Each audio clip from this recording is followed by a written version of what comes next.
Good morning, students. Today we are going to discuss a very important topic of Unit 2 Labor Cost Control, that is methods of wage payment to workers. ये जो आपका topic है जो कि मैं आज cover करने वाली हूँ, ये theoretical as well as practical दोनों ही एस्पेक्ट से बहुत इंपॉर्टेंट है एग्जामिनेशन पर्पस से। ओके, सो ये जितना भी है आपको ये सारा मटेरियल गो थ्रू करना है, लर्न करना है। इसमें से थ्योरेटिकल क्वेश्चन भी आता है 16 मार्क्स का और आपके प्रैक्टिकल में भी आता है ये, ठीक है। सो अब सबसे इंपॉर्टेंट पॉइंट आता है कि how to calculate the wage payment, the total wages of workers. So इससे पहले मैंने आपको जितना भी मटेरियल सेंड किया उससे आपको ये तो समझ में आ गया होगा कि भाई लेबर क्या होती है, उसकी लेबर कॉस्ट क्या होती है, ठीक है। लेबर का टर्नओवर यानी कि लेबर को बार बार स्विच करने से कैसे रोका जा सकता है, ओवर टाइम क्या होता है, ओके, उनकी प्रोडक्टिविटी क्या होती है। नाउ अब लेबर्स के लिए या फिर वर्कर्स के लिए जो सबसे इम्पॉर्टेंट एस्पेक्ट होता है उनकी जॉब का, उनके वर्क का, वो होता है उनकी वेजेस। ओके, सो वेजेस का जो भी अमाउंट है वो बहुत इंपॉर्टेंट होता है उनके वर्क सेटिस्फेक्शन में। फाइन, सो अब हम ये पढ़ रहे हैं कि वर्कर्स की वेजेस कैलकुलेट करने के क्या मेथड्स हैं। तो बेसिकली 3 मेथड्स होते हैं या 3 बेसिस होते हैं। फर्स्ट होता है टाइम रेट सिस्टम, सेकंड होता है पीस रेट सिस्टम और थर्ड होती हैं इंसेंटिव स्कीम्स। ओके, जो टाइम रेट सिस्टम है उसमें जो पेमेंट किया जाता है वर्कर्स को, वो उन्होंने अपनी फैक्ट्री में कितना टाइम स्पेंड किया है उसके हिसाब से किया जाता है। पीस रेट सिस्टम में उन्होंने कितनी प्रोडक्टिविटी दी है उसके हिसाब से पेमेंट किया जाता है। एंड इंसेंटिव स्कीम्स में बेसिकली बोनस यानी कि जो उनकी वेजेस है उससे एक्स्ट्रा उनको क्या दिया जा रहा है वो भी इंक्लूडेड होता है। फाइन, सो सब बेसिकली क्या हो गए, वी हैव अ 3 बेसिस जिस पर कि हम वेजेस कैलकुलेट करते हैं। अब उसमें सबसे पहला है हमारा time rate system. Time rate system में वर्कर्स को उन्होंने कितने आवर्स काम किया है उसके हिसाब से पेमेंट किया जाता है यूजुअली, ठीक है। Under this method, the workers are paid on the basis of hour, daily, weekly और monthly rate. It means factory ये डिसाइड करके उनको बताती है कि आपको इतने घंटे काम करना है। अब वो डेली बेस पे बता सकती है कि भाई आपको पर डे 8 आवर्स काम करना है, या आपको पर वीक 30 आवर्स काम करना है, या आपको पर मंथ इतने आवर्स काम करना है, और उसी के हिसाब से पर आवर की रेट डिसाइड कर दी जाती है। ओके, टाइम रेट सिस्टम में वेजेस कैलकुलेट करने का ये फॉर्मूला है, बहुत ही सिंपल सा। Wages is equal two hours worked into rate per our, कि उसने कितने घंटे काम किया वर्कर ने, और रेट पर आवर आपको क्वेश्चन में गिवन होती है। जैसे ये एक एग्जांपल है, an employ works for ₹20 an hour and he spend a total of around 400 hours in a month of 30 days at a work. Means एक महीने में 30 दिन के हिसाब से उसने टोटल 400 घंटे काम किया 30 दिन में। एक घंटे के उसको 20 रुपीज मिलते हैं, तो उसकी फाइनल पे कितनी हुई students? Very easy, 400 into 20। Okay, sorry ये यहाँ पे लिखने से आई थिंक रह गया है मुझसे, बट आप उसको कर लीजिएगा। सो टोटल वेजेस कितनी हो गई इसकी? 400 hours multiply by 20 rupees per hour, यानी कि 8,000 rupees।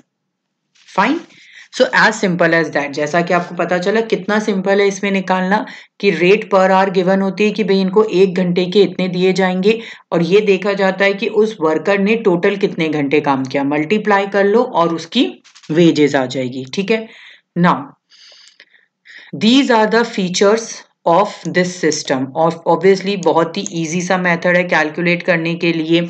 ठीक है, और इसकी बहुत ही पॉपुलर मेथड है। ठीक है, पेरोल फंक्शन डिसाइड करने में भी हेल्प करता है। ओके, बहुत ही कैलकुलेशन इसकी बिल्कुल सिंपल रहती है और किसी भी तरीके की इरेगुलेरिटी और अनसर्टेनिटी होती नहीं है क्योंकि आवर्स के हिसाब से पेमेंट देना है। ठीक है, नेक्स्ट सूटेबिलिटी क्या है इस मेथड की, अगर आप जहां पर आप आउटपुट या रिजल्ट को असेस नहीं कर सकते हो, मेजर नहीं कर सकते हो, वहां पर आप टाइम के हिसाब से निकाल लो। The work gain delay depending upon the industry you are working for. ठीक है, so these are the suitability. Okay students, एक बात आपको इसमें और ध्यान रखनी है कि मैंने इस बार इन नोट्स में सारे थ्योरेटिकल पॉइंट्स भी कवर किए हैं। इसका रीजन ये है कि इस यूनिट में हमारे पास में ये एक ही चैप्टर है और इस चैप्टर में से ही आपका प्रैक्टिकल आना है और आपका थ्योरेटिकल आना है। और आज जो हम मेन डिस्कस कर रहे हैं इसी में से एक प्रैक्टिकल क्वेश्चन भी बनता है और समटाइम्स इसमें से आपका थ्योरेटिकल भी बन जाता है, यानी कि दोनों क्वेश्चंस भी इस वाले पूरे 27 पेज की पीडीएफ में से आ सकते हैं। सो दैट्स वाई इसमें मैंने सारे नोट्स आपको डिटेल में प्रोवाइड किए हैं। Okay, so I would suggest कि मैं मेन आपको सारा एक्सप्लेन कर रही हूँ, but feature, suitabilities, importance, advantage, disadvantage of every system which is given in this notes आप लोग खुद एक बार रीड कर लीजिएगा। अगर इनमें आपको कोई भी प्रॉब्लम आती है तो आप मुझसे पूछ लेना। Okay, you can ask any time for queries. So suitability क्या है इसकी कि भाई जहां पे हम आउटपुट को मेजर नहीं कर सकते हैं वहां पे टाइम के हिसाब से देख दो। ठीक है, और इंडस्ट्री की जो भी वर्किंग कंडीशंस होती हैं उसके हिसाब से अगर आप प्रोडक्शन में डिले भी हो रहे हो तो भी आपकी वेजेस पे कोई फर्क नहीं पड़ेगा। ठीक है, ये इसकी सूटेबिलिटीज होती है। फ्रेशर्स के लिए अच्छा रहता है, ठीक है, क्योंकि उनको जब ट्रेनिंग प्रोवाइड कराई जा रही है तो उनसे एरर्स होने की भी डर रहती है, लेकिन उनका वेजेस में कोई प्रॉब्लम नहीं होगी। इंपॉर्टेंस क्या है, the worth of the employ can be assess, भाई एम्प्लॉय की इंपॉर्टेंस को असेस किया जा सकता है। ठीक है, ये quantity work, quality work is given, इसमें क्वालिटी पे ध्यान दिया जाता है क्योंकि काम कितना भी किया जाए वेजेस टाइम के अकॉर्डिंगली उसको मिल जाएगा। ठीक है, हाई लेवल मॉनिटरिंग की जा सकती है। ठीक है, आउटपुट पे delays and risk of accidents are high होते हैं, ठीक है ना, and are out of control होते हैं। तो these are the importance. The advantage क्या है, कैलकुलेशन एकदम सिंपल है, इजी एक्सेस है, किसी को भी आप इजीली समझा दो कि भाई वर्कर्स की किस तरीके से कैलकुलेशन करनी है। प्रोडक्शन क्वालिटी, क्योंकि वर्कर्स पर किसी भी तरीके का प्रेशर नहीं होता कि भाई आपको इतने पीसेस बनाने हैं, तो वो उस सुटेबल टाइम में क्वालिटेटिव वर्क करने की कोशिश करते हैं। फिक्स्ड वेजेस होती है, वेजेस में कोई फ्लक्चुएशन नहीं होता, तो वर्कर्स को ये पता होता है कि उनको एग्जैक्ट क्या मिलेगा और जो मैन्युफैक्चरर है उसको ये पता होता है कि उसे एग्जैक्ट कितना पे करना है। इम्प्रूव इक्वालिटी अमंग एम्प्लॉयज, क्योंकि सबको उतना ही मिल रहा है जितना उन्होंने टाइम स्पेंड किया है। ठीक है, डिसएडवांटेज ऑब्वियसली इस सिस्टम के हैं। सबसे बड़ा डिसएडवांटेज है इग्नोर एफिशिएंसी। इस सिस्टम में क्वालिटेटिव, मतलब इस सिस्टम में बेसिकली क्या हो रहा है स्टूडेंट्स कि एक वर्कर है, आप ये बता रहे हो कि आपको 8 आवर्स के लिए इतना पेमेंट मिलेगा, कि आपको एक दिन में 8 घंटे काम करना है और हर घंटे के 2 रुपए मिल रहे हैं आपको। ठीक है, अब उस 8 घंटे में कितनी यूनिट बनानी है ये तो आप बता नहीं सकते वर्कर्स को। ठीक है, क्योंकि टाइम रेट सिस्टम है। अगर एक वर्कर अच्छा है, अपने काम को लेकर ऑनेस्ट है, तो वो उस टाइम में प्रोडक्शन भी करेगा। ठीक है, अगर एक वर्कर है जो कि लेजी है, अब उसको पता है कि उसमें प्रोडक्शन की तो उस पर कोई प्रेशराइजेशन है ही नहीं, तो वो 8 आवर्स ऐसे भी निकाल देगा तो भी उसको पेमेंट मिल जाएगा। तो एफिशिएंसी इग्नोर की जा रही है। लॉस ऑफ स्किल्ड वर्कर, जितने भी स्किल्ड वर्कर होते हैं वो इसमें लॉस सफर करते हैं, क्योंकि जो ऑनेस्ट एम्प्लॉय है वो अपने काम पे ज्यादा फोकस करता है, वो इस चीज पे फोकस नहीं करता कि मुझे 8 घंटे बिता के जाने हैं। ओके, इनएफिशिएंसी, ऑब्वियसली आप वर्कर को वो काम कर रहा है या नहीं कर रहा है इस बात पे, उसकी एक्सीलेंसी के बात पे तो कोई पेमेंट कर नहीं रहे हो, तो धीरे धीरे वर्कर्स क्या होने लग जाते हैं, लेजी होने लग जाते हैं। Conflicts of thinking, cost of production, ये कुछ और भी हैं, आप इनको एक बार रीड कर लेना। ठीक है, नाउ जो हमारा ये टाइम वेजेस सिस्टम है, इसमें भी जो रेट डिसाइड की जाती है उसमें फ्लक्चुएशंस हैं, 5 वेरिएशंस है। These are 5 types of time wage system. First है फ्लैट टाइम रेट।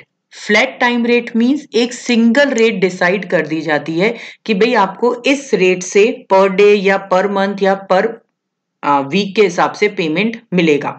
ठीक है, नेक्स्ट होती है high day rate. High day rate में क्या होता है, ये जो मेथड है, this method is introduced to attract skilled workers by offering the highest wages in the industry. कि एक इंडस्ट्री में जो भी हाईएस्ट वेजेस दी जा सकती है पर आवर के हिसाब से वो इसमें डिसाइड कर दी जाती है। ठीक है, measured day rate means under this method the time wages the workers are given a particular work to be performed and the rate is fixed on the basis of level of performance for specified work। यहाँ पे क्या होता है, little bit time wages को worker के काम से जोड़ दिया गया है कि उसको एक लेवल ऑफ परफॉर्मेंस देनी पड़ेगी, उसके बाद उसको पेमेंट दिया जाएगा। Graduated time rate means wage rate is fixed by linking it with the cost of living index number। cost of living index number means अगर लोगों को कितना इनकम चाहिए अपने एक्सपेंडिचर्स को मैनेज करने के लिए, उससे एसोसिएट करके यहाँ पे रेट डिसाइड की जाती है। डिफरेंशियल टाइम रेट का मतलब ये होता है, यहाँ पर इंडिविजुअल एफिशिएंसी एंड स्किल्स पर जोर दिया जाता है कि भाई वर्कर्स की परफॉर्मेंस को मेजर करके अलग अलग टाइम रेट रख लिया जाए कि भाई अगर वर्कर इतना % काम करके दे रहा है इतने घंटों में तो हम उसे इस तरीके से पेमेंट करेंगे, इस रेट से पे करेंगे एंड सो। ठीक है, so basically this is the variation of time wages system. But यहाँ पर जो मेन फोकस होता है वो किस पर होता है, आवर्स पे होता है कि वर्कर्स कितने घंटे काम कर रहे हैं, और रेट जो डिसाइड की जाती है वो पर आवर की डिसाइड की जाती है। Okay fine, now second method है piece rate system.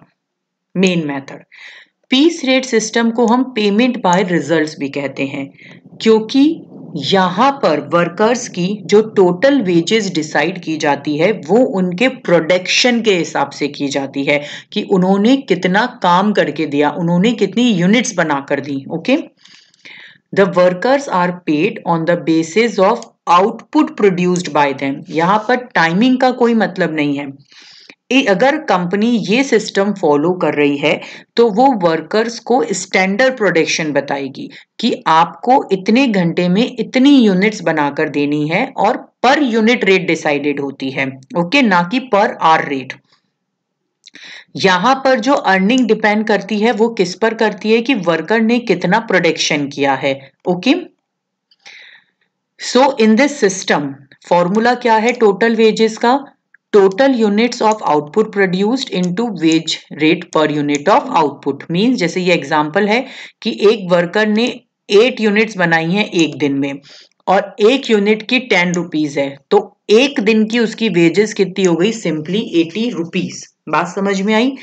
Time rate system में रेट पर आवर डिसाइड होती है कि फॉर एग्जाम्पल एक फैक्ट्री में एक दिन में 8 घंटे काम किए जाएंगे और 1 घंटे का 4 रुपीज मिलेगा, तो वहां पर वर्कर की वेजेस होगी 8 into 4।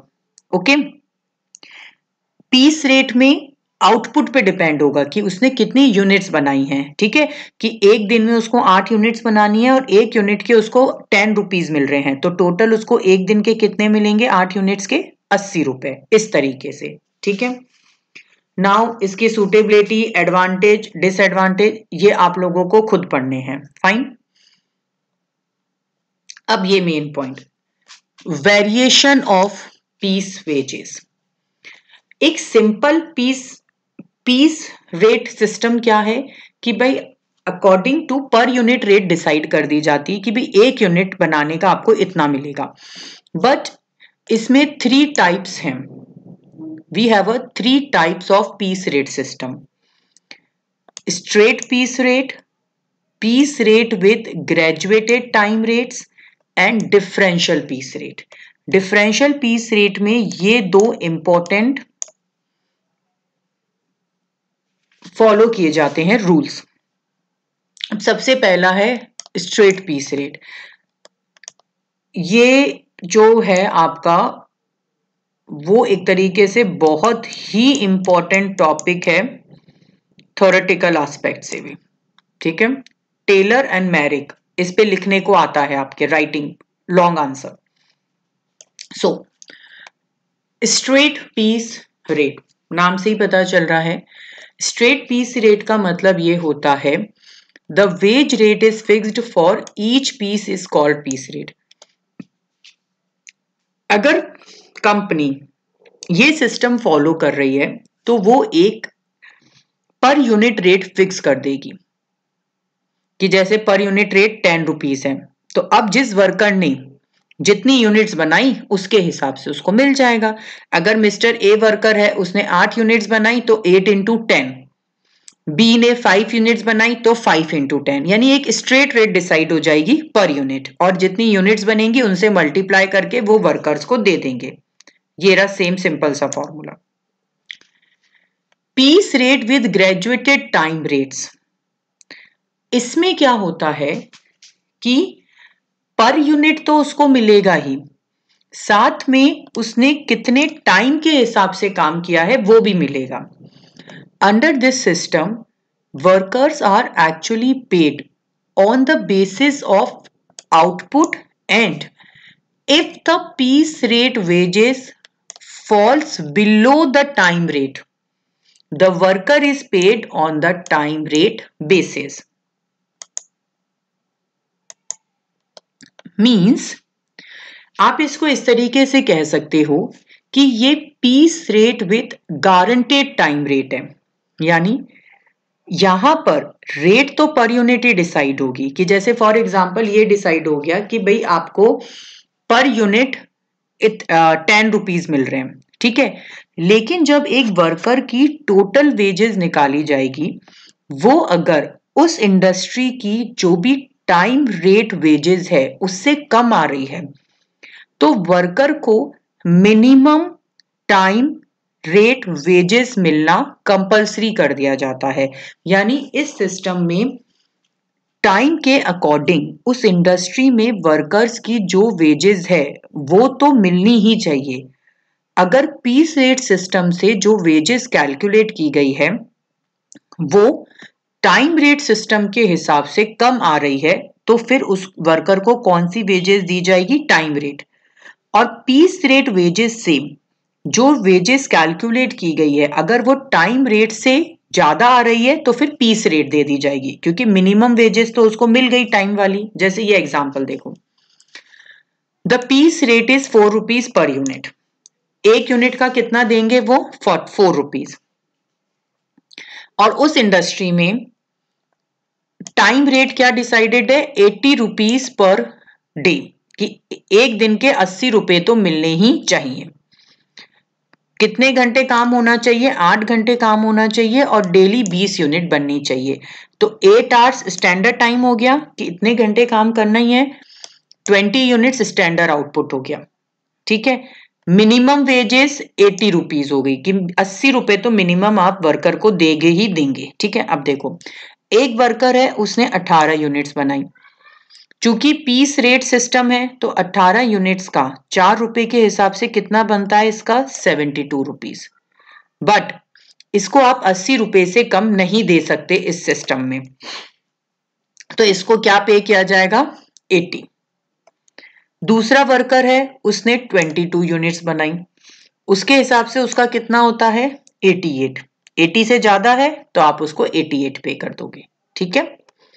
Next, differential piece rate, नाम से ही पता चल रहा है इस सिस्टम में यूजुअली वर्कर्स को 2 या 2 से ज्यादा रेट्स ऑफर की जाती हैं।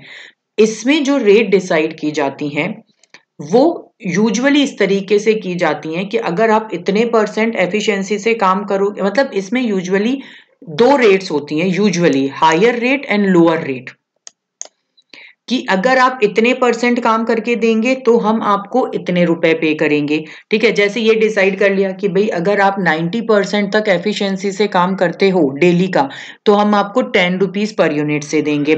अगर आप 100% पे करोगे तो 20 रुपीज पर यूनिट देंगे। अगर आप उससे ज्यादा करोगे तो 30 रुपीज पर यूनिट देंगे, इस तरह से। ठीक है, usually differential piece rate system में 2 सिस्टम्स चलते हैं, फर्स्ट है टेलर एंड सेकंड है मैरिक।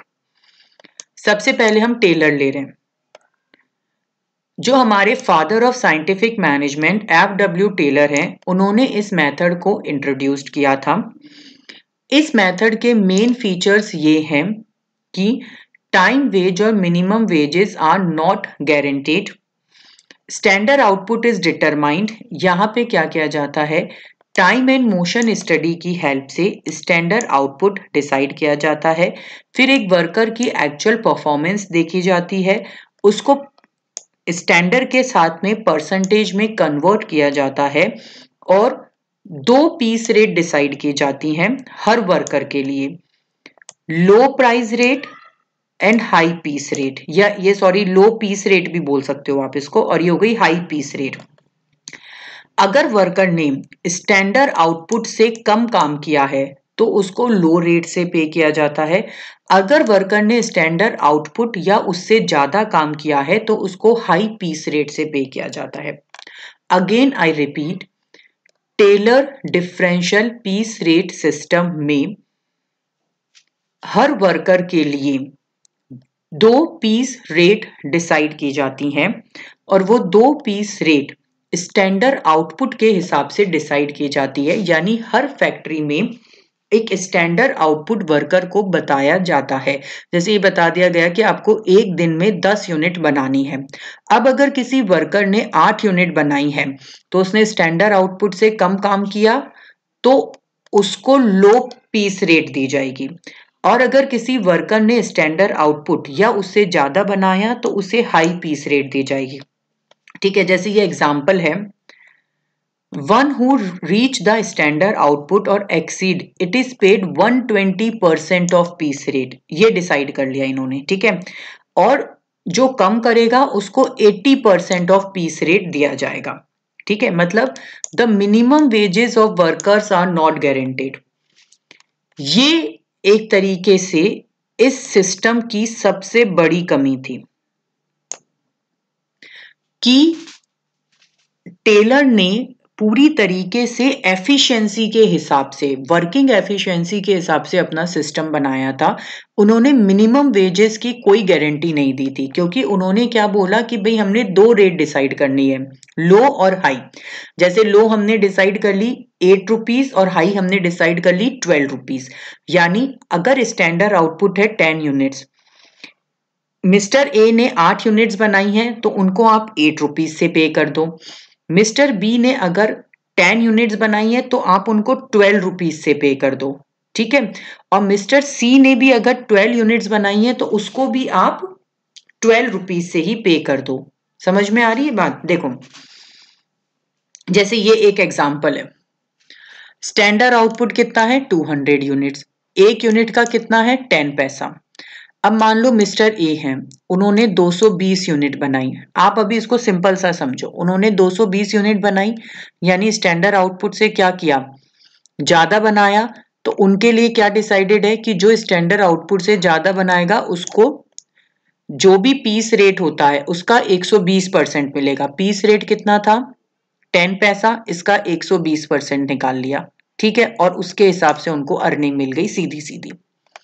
मिस्टर बी ने 180 यूनिट बनाई, यानी स्टैंडर्ड आउटपुट से कम, जो स्टैंडर्ड आउटपुट से कम मिलेगा उसको पीस रेट का 80% मिलेगा। यानी ये आपकी पीस रेट है 10 पैसा, इसके 80% निकाल लो, वैसे भी आप कैलकुलेट कर सकते हो, और उसके हिसाब से उसको इतने मिलेंगे। ठीक है, तो आप इसमें आप बच्चों ये देखो कि अगर किसी बंदे ने, जैसे स्टैंडर्ड आउटपुट कितना था 200 यूनिट, मिस्टर बी ने सिर्फ 20 यूनिट कम बनाई, लेकिन उनकी रेट का फर्क देखो, उनको सिर्फ 7 रुपए 20 पैसे मिले। मिस्टर ए ने 20 यूनिट ज्यादा बना दी तो उनको 13 रुपए 20 पैसे मिल गए। यानी कितना फर्क आ गया लो और हाई रेट में। और यहां पे किसी भी वर्कर को मिनिमम वेजेस की कोई गारंटी नहीं है।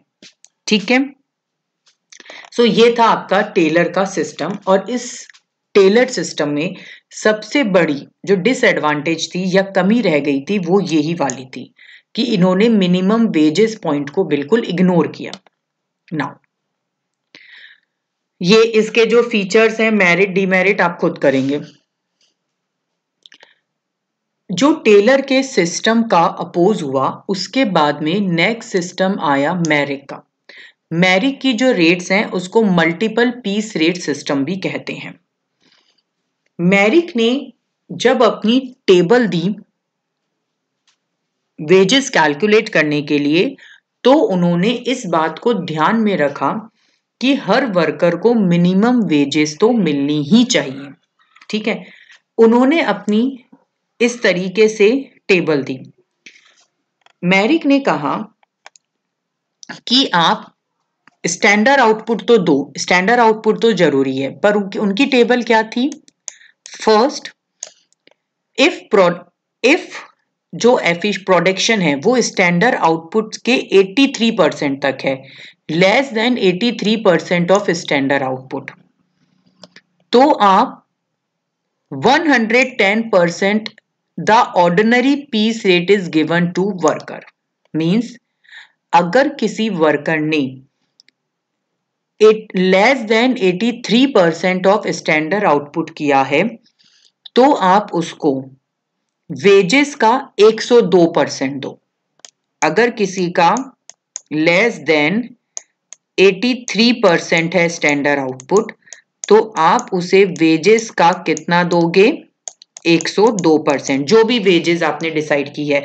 जैसे अगर आपने 10 रुपीज पर यूनिट डिसाइड कर रखी है और इसका आउटपुट स्टैंडर्ड आउटपुट के 83% से कम आ रहा है तो आप उसको 10 रुपीज का 110% निकाल के पर यूनिट जो भी होता है वो दे दो।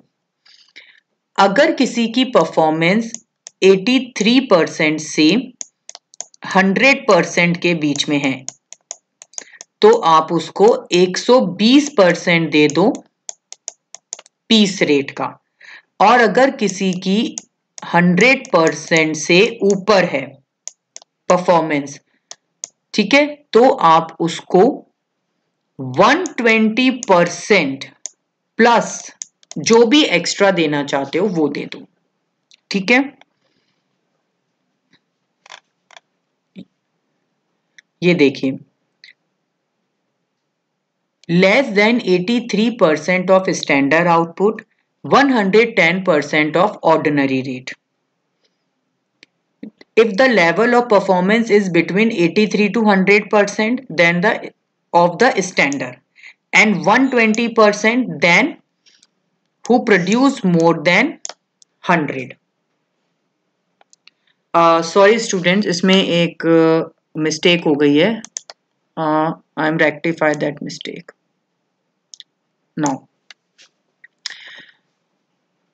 अगर वर्कर की परफॉर्मेंस स्टैंडर्ड आउटपुट के 83% से कम है तो उसको उसको पीस रेट वेजेस का 110% मिलेगा।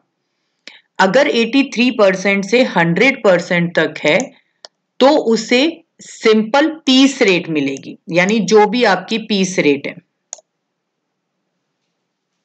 ठीक है, एंड अगर 100% से ज्यादा है तो पीस रेट का 120% मिलेगा। इन्होंने ऐसे 3 रेट्स दे दी थी। अब जैसे ये एग्जांपल है, स्टैंडर्ड आउटपुट है 200 यूनिट और 10 पैसा या 10 रुपीज मान लो इसको, ये दे रखा है। अब देखो इसने कितना बनाया 160।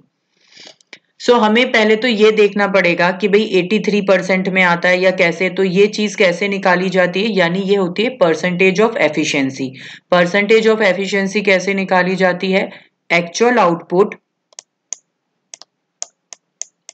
Output divided by standard output into 100 से। ठीक है, तो मिस्टर ए ने 160 यूनिट्स बनाई, तो उनकी एफिशिएंसी कितनी थी, 80%। 80% मीन्स 83% से कम आ गया, तो उनको क्या मिलेगा, the worker is paid only the basic rate that is 10 पैसा।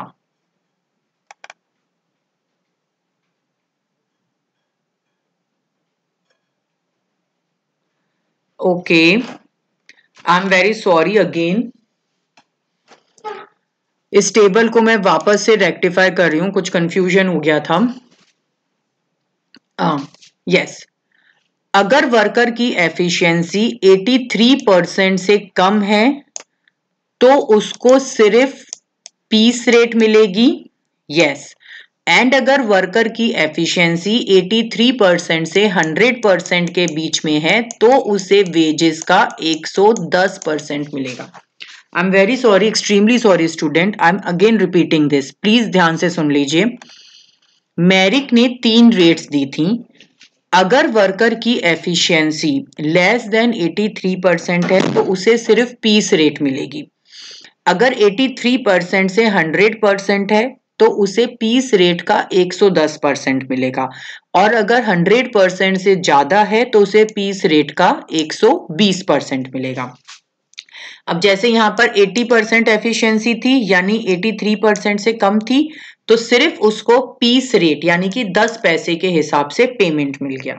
ठीक है, सेकंड ने 180 यूनिट्स बनाई, परसेंटेज ऑफ एफिशिएंसी 90% आई यानी कि हमारी सेकंड कैटेगरी में, तो उसको 10 पैसे का 110% मिलेगा।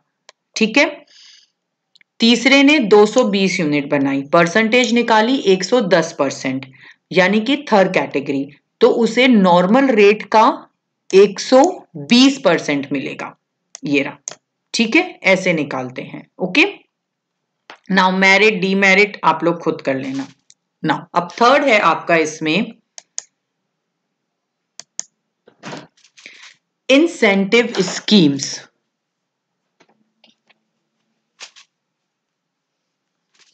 थर्ड है आपका इसमें इंसेंटिव स्कीम्स।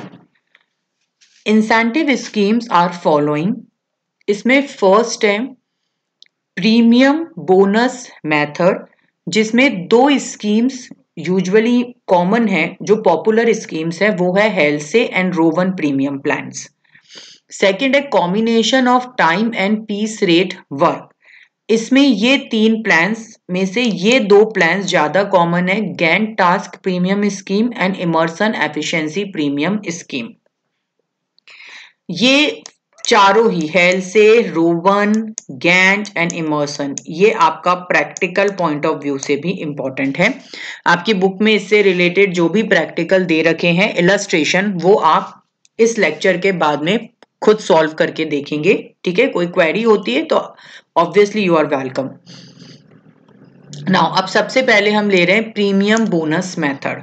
सी स्टूडेंट्स, इंसेंटिव स्कीम से पहले जो मैंने आपको दोनों सिस्टम बताए हैं, टाइम एंड पीस, वो प्योरली सिर्फ वेजेस पे कॉन्सेंट्रेट कर रहा था कि भाई एक वर्कर ने जो काम किया है या जितना वक्त फैक्ट्री में बिताया है उसकी उसके हिसाब से वेजेस कितनी बनती है। ठीक है, इंसेंटिव स्कीम्स में बेसिकली वेजेस के अलावा जो बोनस दिया जाता है, यानी कि अगर किसी वर्कर ने अच्छा काम किया है तो आप उसको वेजेस तो दोगे, उससे एक्स्ट्रा कितना देना चाहते हो उस पर भी जोर दिया जाता है। जो बोनस है, बोनस को ही प्रीमियम वर्ड से डिनोट किया गया है यहाँ पे, यहाँ पर उस पॉइंट पर भी जोर दिया जाता है। ठीक है, अब इसमें सबसे पहले हमारा हेल्से।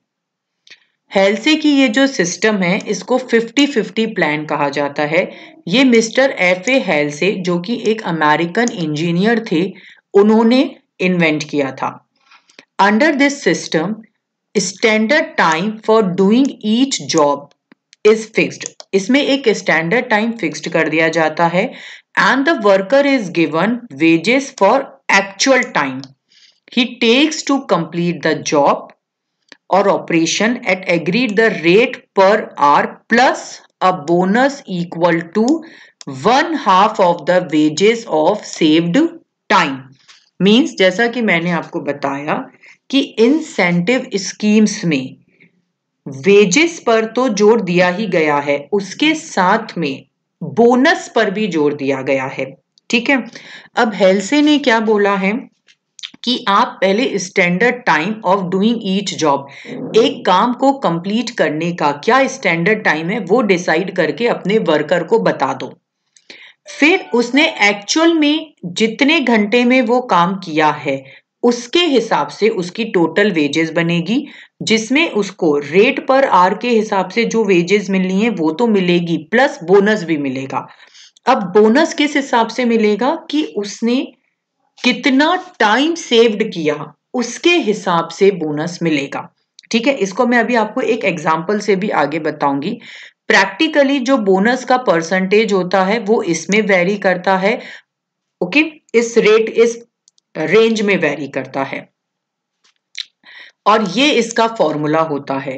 हेल्से प्रीमियम प्लान में टोटल अर्निंग्स या टोटल वेजेस इस फॉर्मूले से निकाली जाती है।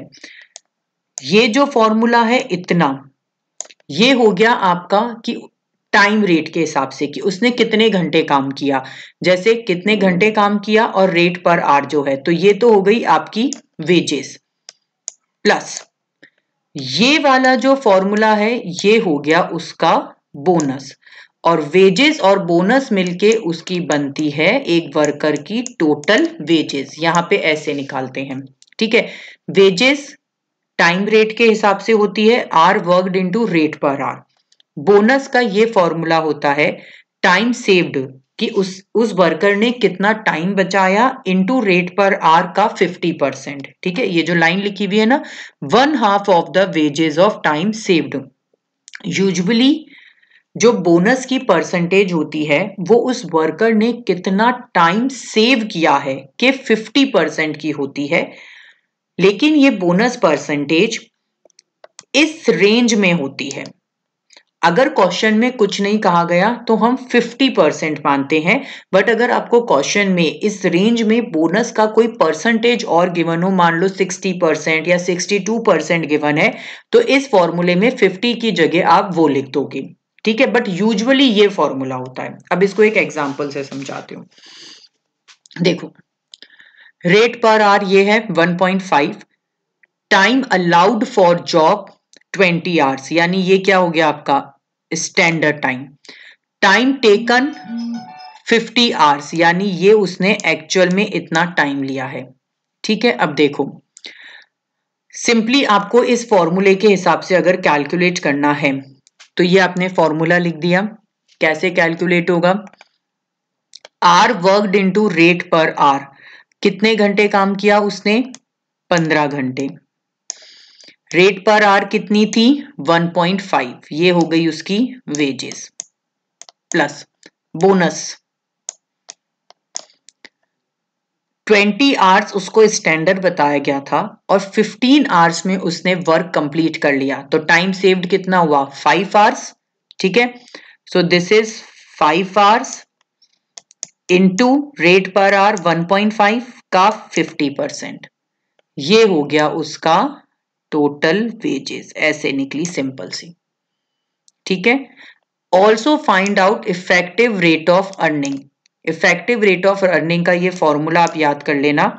इसका फॉर्मूला होता है total wages upon actual time taken. ये आपकी टोटल वेजेस है जो आपने निकाली, इसको डिवाइडेड बाय एक्चुअल आवर्स से कर देना, तो ये आपकी इफेक्टिव रेट ऑफ अर्निंग आ जाएगी।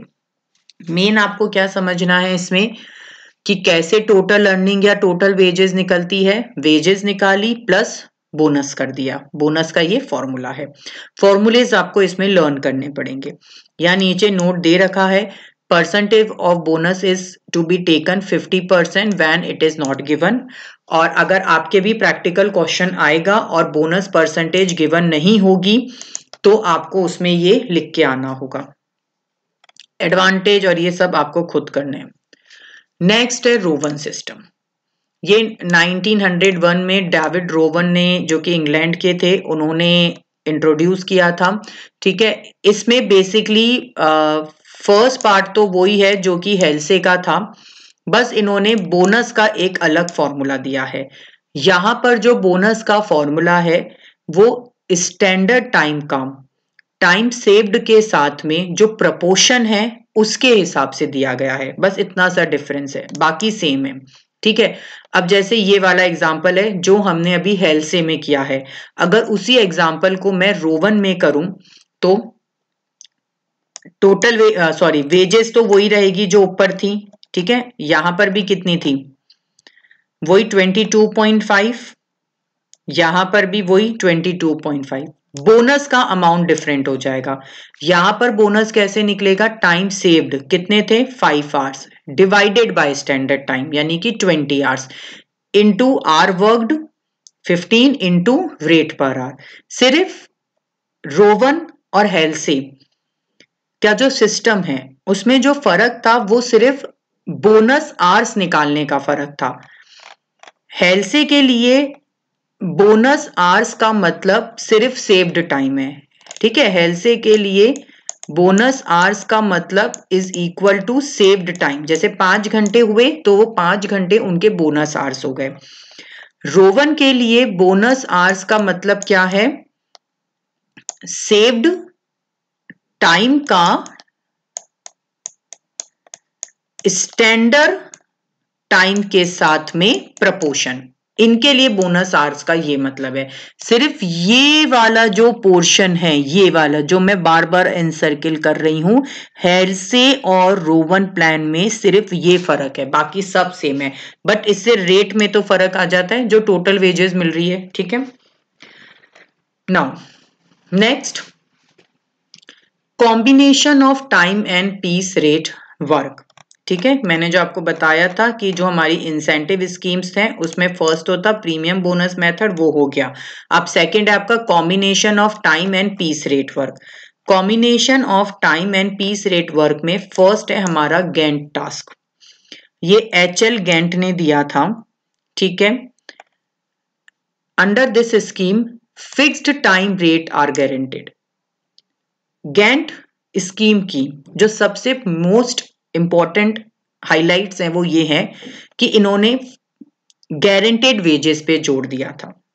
ठीक है, इसमें जो बोनस की परसेंटेज होती है वो 20 से 50% के बीच में वेरी करती है। Okay, output standard and time standard are establish for the performance of each job. Worker completing the standard job within the standard time or a shorter time receive wages for the standard time plus bonus।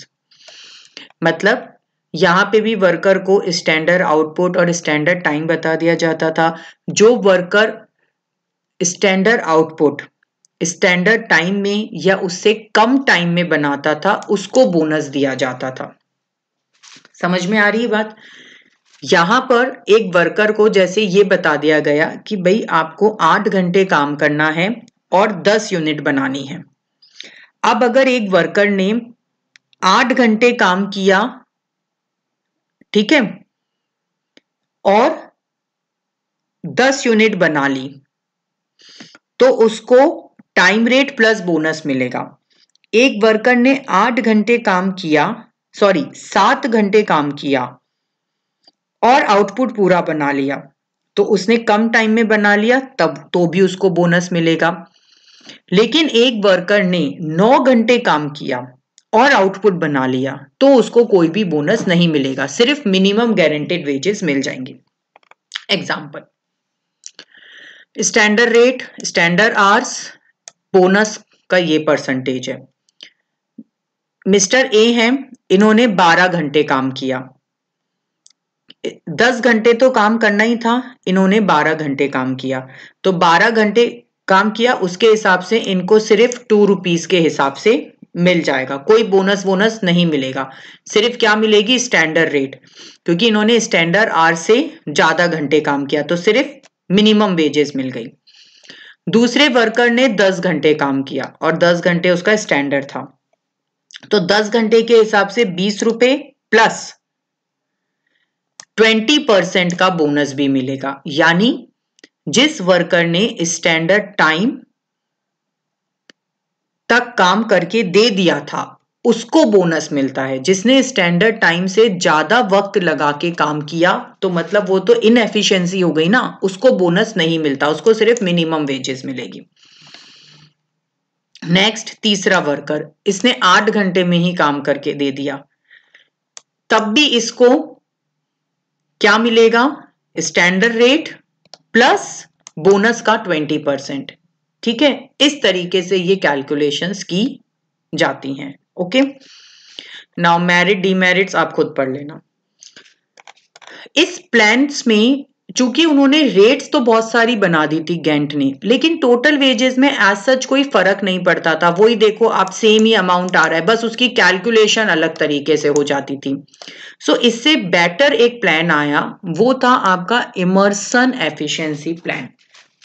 इन्होंने इस चीज पे focus किया कि भाई ये तो सिर्फ कैलकुलेशन को कॉम्प्लिकेटेड कर रहे हैं, इसमें वर्कर्स का क्या बेनिफिट है? कुछ खास बेनिफिट नहीं था। सो इमर्सन ने जो एफिशिएंसी प्लान दिया वो इस तरीके से दिया। उन्होंने एफिशिएंसी की ये 3 परसेंटेजेस बनाई कि अगर कोई इस परसेंटेज से कम काम करता है तो उसको आप कोई बोनस मत दो, ओनली टाइम रेट दे दो। अगर कोई इस परसेंटेज से 100% में काम करता है तो उसको आप क्या दोगे? टाइम रेट दोगे प्लस धीरे धीरे करके उसको 20% तक के बोनस पे ले आओ।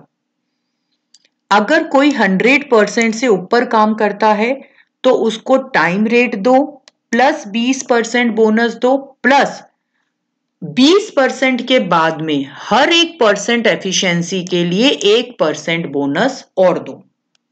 और परसेंटेज ऑफ एफिशिएंसी आप इस फॉर्मूले से निकाल लो। अब जैसे इस क्वेश्चन में देखो, एग्जाम्पल,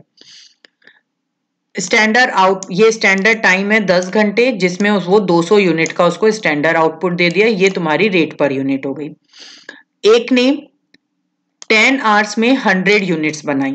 कितनी बनानी थी? 200। परसेंटेज ऑफ एफिशिएंसी कितनी हुई? 50%। यानी फर्स्ट कैटेगरी में आता है, इसको कोई बोनस नहीं मिलेगा, सिर्फ मिनिमम वेजेस मिल जाएंगी 10 घंटे की, 2 रुपए के हिसाब से 20 रुपए।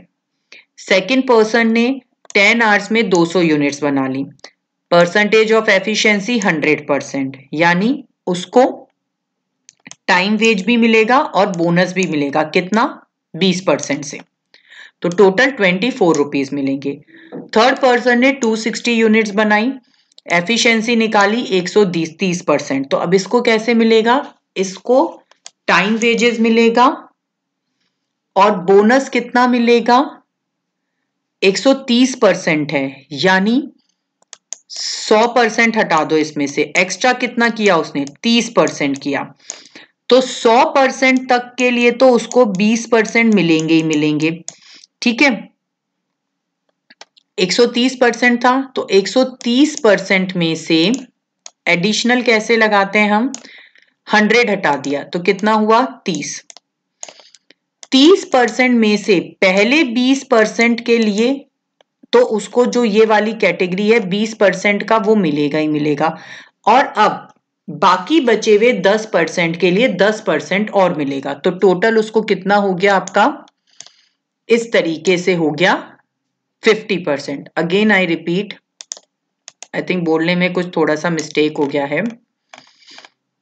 देखो, 100% तक के लिए 20% है। यहां देखिए 130% था तो पहले 100% के लिए तो बोनस मिल गया 20%। अब बचा कितना? 30%। 130 में से 100 अलग कर दो, 30 अलग कर दो, तो पहले 100% के लिए तो 20% बोनस मिलना ही मिलना है। अब जो 30% है उसके लिए हर 1% के लिए 1% बोनस, यानी कि 30% बोनस। तो टोटल कितना हो गया आपका? 50%। मैं वापस बता देती हूं, जैसे ए ने 50% एफिशिएंसी से काम किया था, यानी कि 66.67% से कम था तो उसको कोई बोनस नहीं मिला। सेकंड पर्सन ने 100% तक में काम किया था, तो जो 100% तक एफिशिएंसी में काम करेगा उसको सिर्फ 20% बोनस मिलेगा वेजेस के साथ में। जो 100% से अबव एफिशिएंसी में काम करेगा उसको 100% तक की एफिशिएंसी के लिए तो मिलेगा 20%, और रिमेनिंग जितनी एफिशिएंसी है उसके लिए 1% पे 1%, यानी कि हो गया टोटल 50%। ऐसे निकालते हैं, ठीक है, ये आप खुद पढ़ लीजिएगा। इसके बाद थर्ड है group bonus schemes. Group bonus schemes usually तब काम में ली जाती हैं जब आप किसी वर्कर को इंडिविजुअली बोनस नहीं दे सकते। जो परफॉर्मेंस आई है आपके सामने निकल के, वो वर्कर्स के कलेक्टिवली होने के कारण आई है, ठीक है। आप उनका इंडिविजुअली बोनस डिसाइड नहीं कर सकते हैं, आपको टोटल प्रोडक्शन पर वर्कर्स को कलेक्टिवली बोनस देना होगा, यानी कि मास प्रोडक्शन पे बोनस देना होगा। वहां पर जो बोनस स्कीम्स यूज की जाती हैं वो हमारी ग्रुप बोनस स्कीम्स होती हैं, ठीक है। ये आपको खुद रीड करना है, इसके advantage and disadvantage. So I hope आपको ये लेक्चर समझ आ जाएगा। अब आप एक बार इसको ध्यान से सुनकर जो इसमें मेन पॉइंट्स हैं, यानी जो मैंने आपको बताया था कि इंसेंटिव स्कीम्स जो हैं हेल्से, रोवन, इमर्सन, गैंट, ये प्रैक्टिकल एस्पेक्ट से बहुत जरूरी हैं आपकी, ठीक है। और इसके अलावा जो मैंने आपको पॉइंट बताए हैं ऊपर, टाइम रेट, पीस रेट, इसके एडवांटेज डिसएडवांटेज, ये थ्योरेटिकल एस्पेक्ट से बहुत जरूरी हैं। इसको एक बार ध्यान से सुन के समझ लीजिए। अगर कोई क्वेरीज होती है तो मुझे कमेंट सेक्शन में you can post. Okay, thank you.